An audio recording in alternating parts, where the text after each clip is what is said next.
அனைவருக்கும் வணக்கம். நான் உங்கள் இசைமதி வாணன். இன்னைக்கு நம்ம காணொலியில் எதை பற்றி பேசுகிறோம் அப்படின்னு பார்த்தீங்கன்னா, இன்றைய தினம் தமிழ்நாடு முழுக்க நாம் தமிழர் கட்சி நடத்திய ஆர்ப்பாட்டம் அப்படிங்கிற பற்றி தலைப்பில் தான் நம்ம பேசுகிறோம்.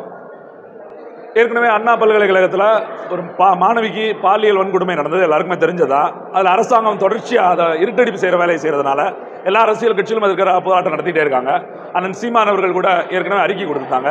இன்றைய தினம் சென்னை வள்ளுவர் கோட்டத்தில் அண்ணன் சீமான் அவர்கள் தலைமையில் நாம் தமிழர் கட்சி சார்பாக ஒரு கண்டன ஆர்ப்பாட்டம் நடைபெறுவதாக இருந்தது. கடைசி நேரத்தில் அதற்கு அரசாங்கம் அனுமதியை மறுத்து, அதுக்கு என்ன காரணம் அப்படி சொல்கிறாங்கன்னு பார்த்தீங்கன்னா, நாளை புத்தாண்டு ஆங்கில புத்தாண்டு வர்றதுனால காவல்துறை பணிகளை ரொம்ப ஆட்கள் கம்மியாக இருக்காங்க, பற்றாக்குறை இருக்குது, அதனால் அனுமதி மறுப்பு அப்படின்னு சொன்னதோடு மட்டுமல்லாமல் காலையில் 7 மணிக்கே அங்கே பேருந்து நிறுத்தி காவல்துறையை குவிச்சு, காவல்துறை பற்றாக்குறை உள்ள இந்த அரசாங்கம் ஒரு ஆர்ப்பாட்டத்தில் சாதாரண இது வரைக்கும் நாம் தமிழர் கட்சி நடத்திய எந்த ஆர்ப்பாட்டத்திலும் எந்த சிக்கலும் எந்த மக்களுக்கு எதிரான எந்த இடையூறும் நடந்ததில்லை. ஆனாலும் கூட காலையிலேருந்து அங்கே வரக்கூடிய நாம் தமிழர் பிள்ளைகளை கைது செய்கிற நடவடிக்கையில் இறங்கி அண்ணன் சீமான் அவர்களை அவரோட மகிழ்ந்த விட்டு கூட இறங்காமல், அவர்கள் பேட்டி அந்த ஆர்ப்பாட்டத்திலையோ இல்லை நேரடி பத்திரிகையாளர்கள் பேசக்கூட வாய்ப்பு கொடுக்காம அந்த இடத்துல அந்த பேருந்திலே அந்த மகிழ்ந்தில் நிப்பாட்டி அவரை கைது செய்து ஒரு மண்டபத்தில் கொண்டு போய் அடைச்சிருக்காங்க.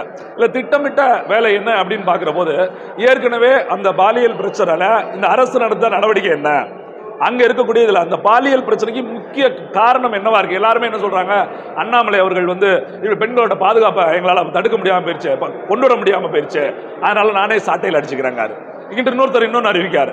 இப்படியெல்லாம் இல்லாமல் நாம் தமிழர் கட்சி இதை ஒரு அறிவுபூர்வமாக, உண்மையில் ஒரு அறிவியல் பூர்வமாக சிந்திக்க நினைக்கிறோம். என்ன அப்படின்னு பார்க்குற போது, இந்த பாலியல் குற்றங்கள் எல்லாம் என்ன எதனால நடக்கு அப்படின்னு பார்த்தா, முதல்ல போதை தான் காரணமாக இருக்கு. இந்த போதை அப்படிங்கிற போது அரசு நடத்துகிற மதுபான கடை தான் அதில் முதலிடம் பெற்றதாக இருக்கு. ஸோ மதுபான கடையை மூடாமல் இங்கே நடக்கக்கூடிய குற்றங்கள், பாலியல் தொடர்பான குற்றங்கள் எல்லாம் எப்படி தடுக்க முடியும் அப்படிங்கிற மிகப்பெரிய கேள்வியை தான் இன்றைக்கு பொதுத்தளத்தில் மக்கள் முன்னாடி அண்ணன் சீமான் அவர்களும் நாம் தமிழர் கட்சி பிள்ளைகளும் எழுப்பதா இருந்தாங்க. ஆனால் இதற்கு திட்டமிட்டு இந்த அரசாங்கம் அந்த ஆர்ப்பாட்டத்திற்கு அனுமதி மறுத்து இன்றைக்கு அண்ணன் சீமான் உட்பட நாம் தமிழர் கட்சி உறவுகளை அங்கே தடை செய்து வைத்திருக்காங்க. இது தெரிந்தவுடனே நாம் தமிழர் கட்சி எல்லா மாவட்ட தலைநகரங்களிலும் நாம் தமிழர் கட்சி சார்பாக உடனடியாக ஒரு ஆர்ப்பாட்டம், சீமான் அவர்களை விடுதலை செய்ய கோரியும் அந்த பாதிக்கப்பட்ட பெண்ணுக்கு நீதி வேண்டும் சொல்லி ஒரு நாம் தமிழர் தலைமையில் எல்லா மாவட்ட தலைநகரங்களும் இப்போ எல்லா இடத்துலையுமே தமிழ்நாடு முழுக்க இன்றைக்கு கைதாகி விடுதலை ஆகிறாங்க எல்லா இடத்துலையும். இல்லை என்ன நம்ம கவனிக்க வேண்டியிருக்கு அப்படின்னு பார்த்தா, இந்த அரசாங்கம், இந்த திமுக அரசு தொடர்ச்சியாக மக்களுக்கு எதிராக நடத்தப்படுகிற இந்த அரசாங்கத்தால் திட்டமிட்டு நிகழ்த்தப்படுற பிரச்சனைகளுக்கும் இந்த அரசியல் கட்சிகள், எதிர்கட்சிகள் குரல் கொடுக்கக்கூடாதுன்னு நினைக்கிறாங்க. ஏதாவது ஒரு தனிநபர் இந்த மக்களுக்கு எதிராக நடத்தப்படுற துன்பங்களுக்கு எதிராகவும் இந்த அரசாங்கங்களுக்கு எதிராக, இல்லை அந்த தனிநபருக்கு எதிராக இந்த அரசியல் கட்சிகள் குரல் கொடுக்கக்கூடாது அப்படிங்கிறதுல குறிக்கோளாக நிற்கிறாங்க. ஏற்கனவே அந்த பிரியாணி கடை ஞானசேகரன் அப்படின்னு சொல்லக்கூடியவர் திமுக இருக்காரு. அவர் இன்னும் திமுகவோட முக்கிய நிர்வாகியோட தொடர்பு இருக்காரு. ஒரு சார்கிட்ட பேசினாரு அப்படின்லாம் ஒரு வார்த்தை, அது யார் அந்த சார் அப்படின்லாம் இப்ப கேள்வி எழுப்பப்படுது. இதை பற்றி பதில் கொடுக்க வேண்டிய திமுக அரசாங்கமோ இங்க இருக்க காவல்துறையோ அதை கேள்வி கேட்க நினைக்கிற ஜனநாயக சக்திகளை குரல் விலையை நெரிப்பது போல அதற்கு அனுமதி, ஆர்ப்பாட்டத்துக்கு அனுமதி மறுத்து இவங்க பேசவே கூடாது, நான் கேட்கிற கேள்வி எழுப்பவே கூடாதுன்னா என்ன அர்த்தம்? ஏன் இந்த அரசாங்கத்துக்கு ஆதரவாக கூட இங்க இருக்கக்கூடிய தவறுகளுக்கு எதிராக கூட ஒரு அரசியல் கட்சி பேசலாம் இல்லையா? அப்படி கூட பேசக்கூடாது அப்படின்னா இந்த அரசாங்கத்தோட மனநிலையில என்னவா இருக்குது? இந்த திராவிட முன்னேற்ற கழகம், ஸ்டாலின், உதயநிதி ஸ்டாலின்லாம் தாங்க சொல்லுதை மட்டும்தான் கேட்கணும். அவங்க ஏற்கனவே அடிக்கடி சொல்லிட்டு இருக்காங்க, இங்க எந்த சிக்கல் இல்லை, எந்த கொம்பனும் எங்க ஆட்சியை குறை சொல்ல முடியாது. இப்ப ஊர்ல இருக்கிற அத்தனை பேரும் குறை சொல்றாங்க. ஏன்னா பாதிக்கப்பட்ட பெண்ணோட எஃப்ஐஆர், அந்த முகல்தகவல் அறிக்கை எப்படி வெளியானது, அதுல இந்த தமிழ்நாடு முழுக்க பேசு பொருளாக மாற்றப்பட்ட பிறகு அந்த வழக்கோட முதல் தகவல் எப்படி வெளியானது என்பதுக்கு இன்னை வரைக்கும் பதில் இல்லை.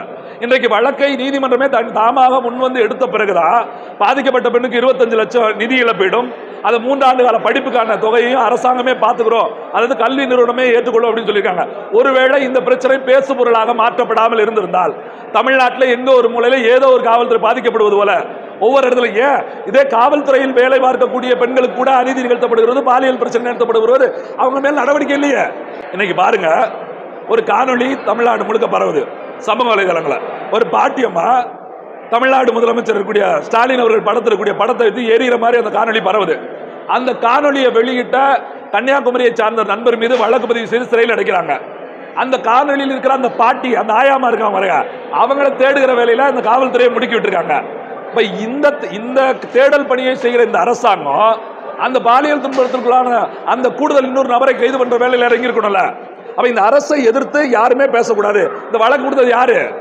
அந்த பாட்டியம்மா மேல வழக்கு கொடுத்தது யாருன்னு பாத்தீங்கன்னா பிரபாகர் ராஜா அப்படின்னு சொல்லக்கூடிய விருகம்பாக்கத்தை சேர்ந்த திமுக சட்டமன்ற உறுப்பினர்.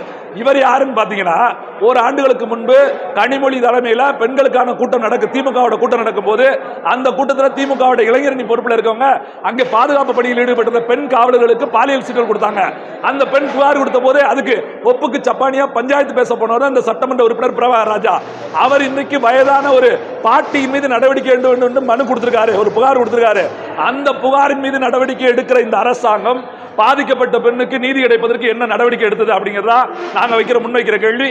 அதை முன்வைத்துதான் இந்த புகார்களுக்கெல்லாம், இந்த குற்றங்களுக்கெல்லாம், இந்த நடக்கிற பாலியல் துன்புறுத்தலுக்கெல்லாம் காரணமாக இருக்கிற மது, போதை, எல்லாருமே அரசாங்கமே சொல்லுதில்ல, போதை ஒழிப்பதுக்கு நாம் இரும்பு கரங்கோப்பன்னு சொல்றாருல ஸ்டாலின் அவர்கள் நடத்துற டாஸ்மாக். நீங்க நினைச்சு பாருங்க, நாளைக்கு புத்தாண்டு வர்றதுனால, நெருக்கத்தில் இருக்கிறதுனால காவல்துறை பணிக்கு ஆளு அதிகமா இல்லைன்னு கேட்கறாங்க.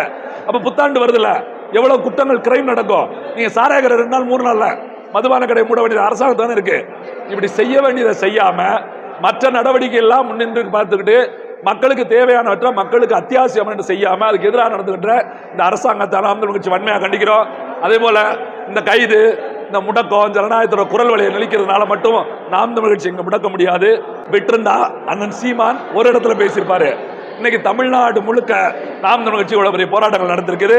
இது அந்த அரசுக்கு ஒரு எச்சரிக்கை மணிதான்.